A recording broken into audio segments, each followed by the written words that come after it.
The ways in which we've been accustomed to relate to nature, to the land, have been ingrained into us by many, many centuries of seeing the world in a certain way, of positioning humans at the center of it, aside from it, separate from it, in control of it, all with this intention of domination, of extraction, of treating the land as resource for our own needs and intentions to build, to construct, but with no regard to everything else that depends on the same resources, on the same gifts that the earth, the land, is able to give us if we cultivate it properly, if we cultivate our relationship to it properly, with a sense of responsibility and reciprocity, which are missing a lot from our worldviews today. We know that things are connected. We experience it every day, but we're very easily swayed to forget that, or to put that aside for other kinds of interests that are also interconnected in other ways. And so this notion of entwinement, of everything being connected, everything being in relation, was what came to me as a really great place to start. So the exhibition actually begins outside of the building with an installation on the facade created by Tyler Loss-Jones, and it welcomes visitors from the start with a view of these beautiful orchids growing at the headwaters of the Bow River up in the Rocky Mountains. Once you come inside, you realize at a certain point that the mural outside echoes a mural inside that Tyler has created in our Atrium space. And the two images are on both sides of the same wall. And the image inside is a reference to the place where Tyler lives now with his family in the city, and an offshoot of the Bow River again, a river which, of course, passes just by our building. As you come up to our atrium, there are works that hang from the skylight and works that line the walls all around you. So you're immediately invited in and embraced with all this imagery that almost brings together all the elements represented in all these different ways. Ari Bayuaji's work not only references the ocean through the use of colors and creating these beautiful tapestries that are reminiscent of seascapes, but it's actually also a genuine act of care. The whole work is made out of recycled plastic that he collected from the beaches, the seashore in Indonesia and in Bali, and recycled them into these incredible tapestries. And this is a practice that he developed during the pandemic, and it became a meaningful way of sustaining their livelihood for the artisans in the community who developed this technique of weaving and creating these tapestries out of plastic thread. Binta Diallo's work is inspired by historical sources like farmers' almanacs and all kinds of weather pattern predictions, looking to the sky for forecasts and anticipations of the future. And she rethinks this imagery and combines it in ways that makes us think towards the future ourselves and think about how future generations might look back and interpret what we've left behind. The ring welcomes you into a more atmospheric setting. It gets darker, it gets more cave-like or womb-like. There is warmth, but there's mystery as well. But at the same time, here I wanted visitors to feel embraced and welcome and challenge that notion of separateness. And so the works draw you in with different ideas all around this notion of looking from different perspectives at our relationship to nature. It was very intentional, placing Adrian Stimson's work at the very entrance into the ring. As a Blackfoot artist from Siksika, I really wanted for everyone to enter in this relationship right away. Adrian's work is very playful, trying to revive a children's society within the Blackfoot community, the Bumblebee Society, which is intended for young children in preparation of their different roles that they will be taking later on within the Blackfoot community. Also, at the beginning of your entrance into the Ring Gallery are Jennifer Murphy's beautiful, delicate collages, where she's painstakingly collected and cut and put together images from her extensive collection of nature books, atlases, National Geographics, all kinds of magazines and books that talk about nature. And she beautifully shows this interconnection by creating her compositions from this multitude of images referencing both the natural world and the human-made world at times, and drawing attention to the smallest of creatures. DaveandJenn's work uses digital animation to create a more fantastical type of natural world. They're inspired by Greek mythology, by the myth of Actaeon and Artemis, in which Actaeon, the really famous and talented hunter, is punished because of seeing the goddess Artemis, the goddess of nature and the forest and hunt, bathing in a river. Of course, human eyes are not allowed to contemplate godly beauty, and so Actaeon is punished by being transformed into a stag.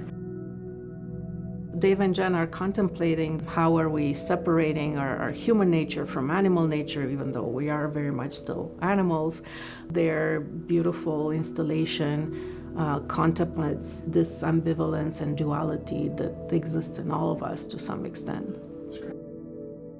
Sara Angelucci's work takes a look at how photography has historically impacted as well the way that we relate to nature.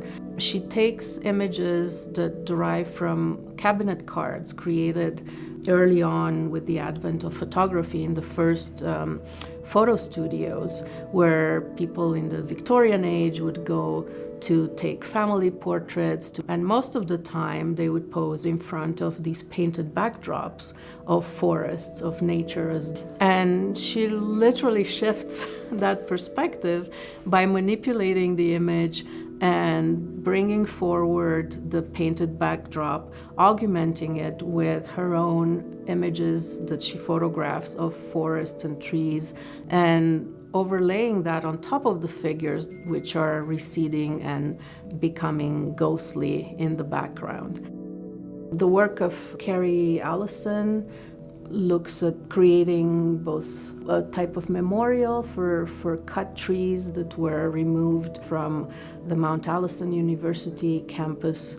Stumps were left behind that she photographed and created this exquisite beaded works as little portraits, memorial portraits for the felled trees. And then in her other work, she rethinks the notion of land art from an indigenous perspective and the notion of leaving the land as you found it and caring for it. And as a kind of summary of all the intentions in this exhibition is Sandra Sawatzky's work, which she imagines as an altarpiece to nature. And so she created this beautiful multi-paneled work that will eventually be fully embroidered. At this moment we're showing it in process, and you get a chance to see her beautiful work drawings, which later on will be transformed. She's represented here every element from the flora and fauna of the province of Alberta, reminding us that everything in this world is made of stardust. So even at our cellular level, we're all connected, we're all made of the same stuff. Some of the artists work directly with organic materials, and that shows a different way of relating to the nature around us and that we're part of. They really build direct relationships in which they are in conversation with these materials. Rosario, Xiaojing are really looking at how materials from the land itself can be translated into works of art or can be collaborators in creating works of art. With Ku's work, we're seeing a little bit of transformations where materials have been coaxed into different shapes and sculptural structures, but they also have their own will. And Ku is constantly learning from them and adapting to them with very much a diasporic perspective of someone who has moved here across continents and is finding new ways to adapt and to be in relation with her new environment. Xiaojing uses linji mushrooms, which are very symbolic, hold a lot of significance in Chinese culture.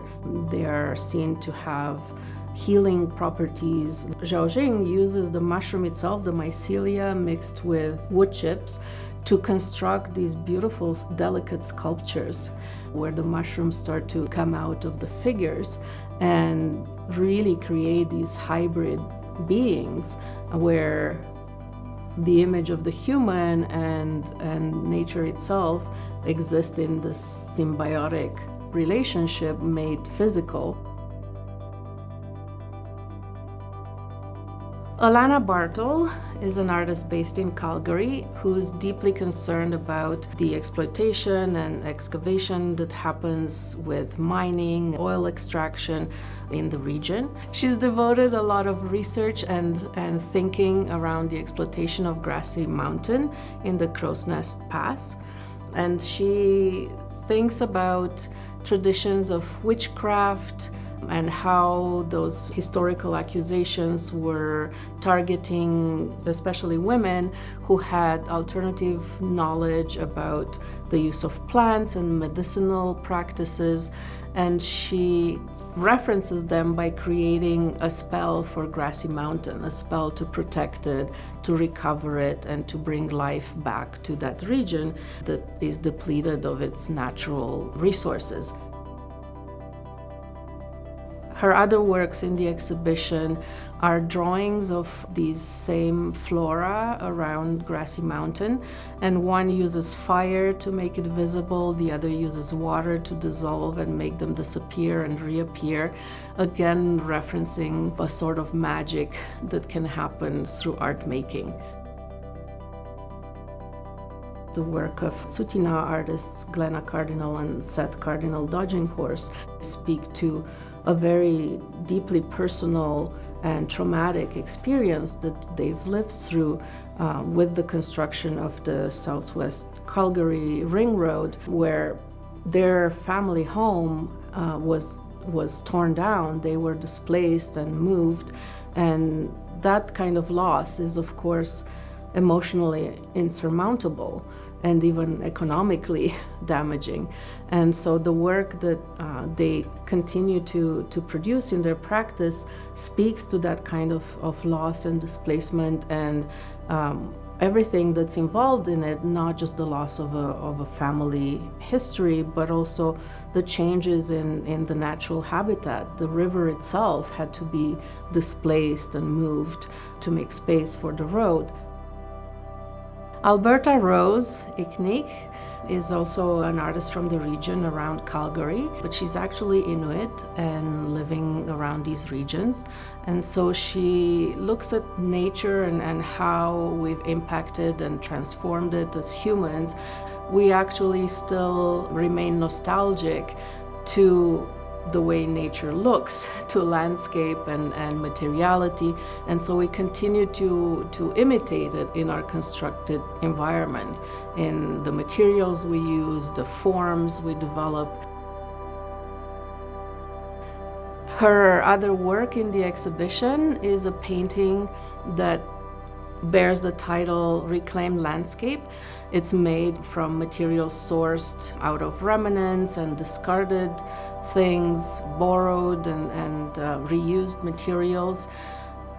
But underneath it and more deeply, it actually reclaims the landscape in the mountains, in Banff, Lake Louise, reinserting an indigenous voice into the landscape and addressing the relationship to the land that colonization has displaced and uprooted. Along with their works, other artists like Catherine look at sites of mining, sites of stone quarries, where the land itself is being modified, transformed. The rock, a Tyndall stone quarry, is being removed and transformed into construction stone. So we leave very, very clear, a very clear physical impact on the landscape around us. I think many of these works draw attention either through personal stories or through more broad research about a site, draw attention to the kind of shift in attitude that we all need to cultivate. So the exhibition continues, it doesn't stop with the ring. Sabrina Ratté's work in the Dome, Pharmacon, offers a really immersive experience. She uses very complex digital animation to create an interactive piece where visitors can turn pages of a book that she sees as half magic spell book, half herbarium. And by turning the page, they activate a different video on the screen of the dome that reflects on imagined environments of plants that are seen as both medicine and poison. You'd have to go in what we call Beauview Hall to experience two other artists' works. Qavavau Manumie, who is an Inuit artist in Beauview Hall. There are a series of his beautiful drawings that reflect on Arctic life and the relationship between humans and more than humans, and also stories and fantastical beings. The line is very much blurred. It's the scale between humans and animals is also distorted. It becomes surrealist and kind of invites us to really affectionately play part in these kind of stories and imagination about our world that reflects a different kind of worldview. In parallel to this Arctic world, there is a creature that comes from the equator that lives up there as well. It's Emily Jan's anteater creature, the apologue, which she creates entirely from inorganic materials and becomes a creature that lives somewhere within the wild and the domestic realm, and asks us to open up again our imagination and our hearts to understand how the world is mutating, how these creatures transform and are affected by our impact as humans, but also by global impacts, and how we're all in this story together. The show runs until March 15, and I really hope that everyone gets a chance to come by and visit and tell us what they think.